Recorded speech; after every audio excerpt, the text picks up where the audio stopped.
everybody, welcome to another edition of the Weekly Wrap. I'm doing it from the office today, just about to get ready to go and catch a plane. We're off to Sydney to the Classic Sales to catch up with Jez there and footy.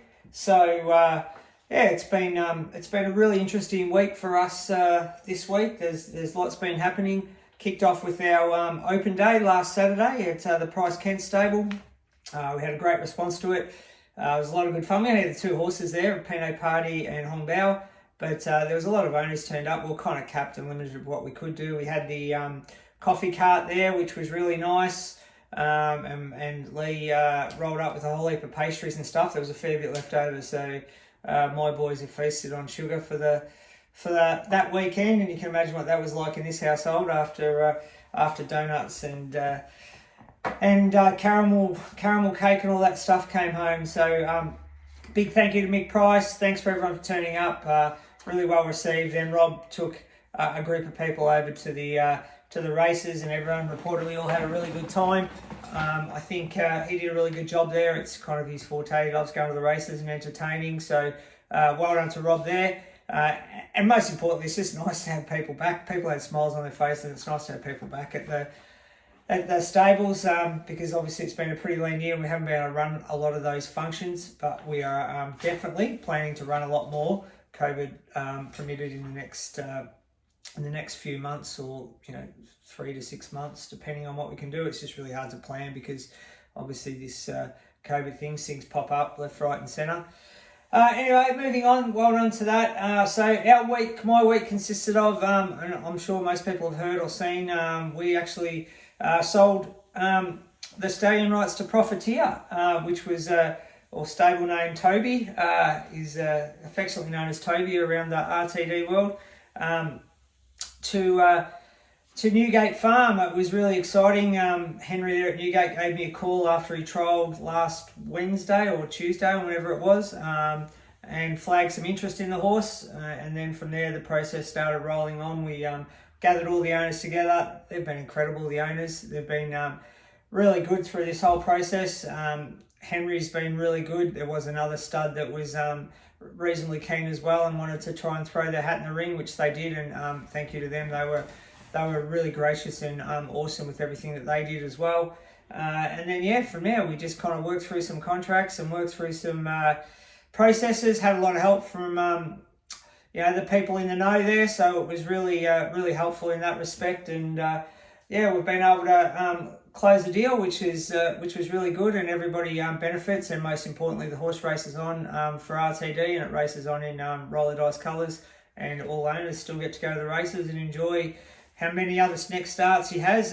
We never know where it's going to finish. Obviously, he's racing the Millennium on Saturday, which I'll touch on now. He's going to go around a $1.75 favourite. His work's been really good up there. You can see him here. He looks great. He's feeling good.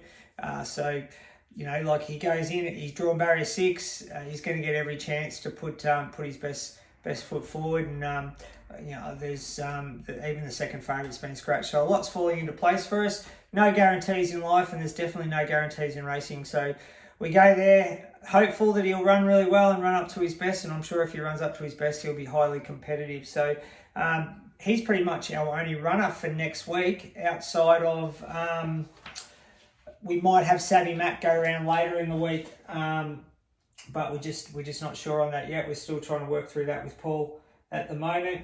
So that's our runners for last week, so I'll get that one out of the way. Runners for this week, runners from last week.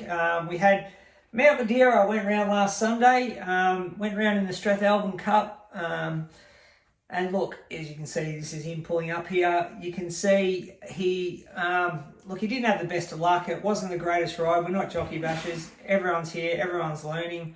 The young girl got back to last. We were probably hoping to settle kind of midfield, and then from there we'll hope to settle midfield, and then from there probably just make a kind of early run with no weight on her back and try and really put him into the race. She just waited too long, got too far back, set him too much of a task. He was really good through the line. There's a win around the corner for the horse. We'll probably persist for a little bit longer with him. He's just such a hard horse to handle, and he's he's just a hard horse, full stop. He's got his quirks, and he just hasn't grown out of it. And so there's a lot of maintenance, a lot of management goes on with him just to keep him on the straight and narrow and try and keep him happy. So we'll keep working through that, but we do feel there's a win around the corner for him. Then we rolled on to Monday. We had another great result there, Till It's Over. Our Croissant Stalloon Far From Over filly, 3-year-old filly, who looks magnificent. She's a massive big horse. She's a massive stable favourite of Tatum Bull, if anyone saw the post race. She was really good. Got back to last. Again, we weren't anticipating to get back to last. They probably went a little bit quicker early than we thought. Then they steadied right up, and she's a massive striding filly. And, Declan rode her perfectly, had to get her to the outside, give her plenty of room. She copped a bit of a bump as well at the top of the straight, but she's pretty good. She can come unbalanced, and she came really late. That really kind of bodes well for moving forward. She's going to probably be looking for a 1600 metre race next start, and kind of toying with the idea of sending her over to Adelaide for the Adelaide Carnival over there in May, which there's a couple of really nice races over there that she could be competitive in as long as she keeps improving. But really exciting. First winner for us, for Paul Prishka. Paul's done a lot of work with this filly, and they're in love with her over the stable. And she's a beauty. She kind of loading her in the float. You can't put her in with too many others. There's not much room. She can get a bit claustrophobic. She's so big, but what she is coordinated. So that's really good as well. So they were our 2 runners from last week. So we had a 4th or 5th and a winner. So we're still travelling really well there. Quickly touch on another upcoming runners this week. Hong Bao will probably go around in next week's newsletter. Saturday week, Talender. The Talender 1100 metre race up the straight for 2-year-olds. That'll be Saturday week, so that'll be the next one. Maybe, as I touched on, Savvy Mac, a new first starter, a McAfee filly we've got. She's definitely got her quirks as well, but she'll be maybe stepping out next week. She's going to have a little jump out on Saturday morning. Today, set of shades on just to see what happens from there. We've also got Ocean Essence over there in Tassie. He was great winning last start. He's going to head round. There'll be a couple of noms for him. They're coming into the Tassie Carnival, so we're just trying to find a nice race for him and get him in well at the weights. Here's another one that's going around next week. So that's basically all our past runners and our runners from upcoming runners and past runners. That's all done. I've spent a bit of time going around just having a look at a few fillies, a few of our 2-year-olds that are in the paddock still just having a bit of a rest. The horses are probably going to take a little bit more time. You can see here we've got the our Palantino Zephyrine filly, and the grey is it's actually the full sister to Till It's Over. It's by Croissant Stalloon out of Far From Over. So I had a look at them at Leneva. Also, they're both really nice horses. Just going to take a little bit of time. One by Palantino, one by obviously Croissant Stalloon. So they'll take some time. Also went and had a look at our other Palantino colt out of Chelsea Rocks. He was one, we're going to catch him and parade him around for everybody, or for the video, but he doesn't like catching unless I've got food in your hand. He's a 2-year-old, as you can see, and he's huge. Big, strong horse, but he's still very immature in the brain and taking a little bit of time. So we saw him as well.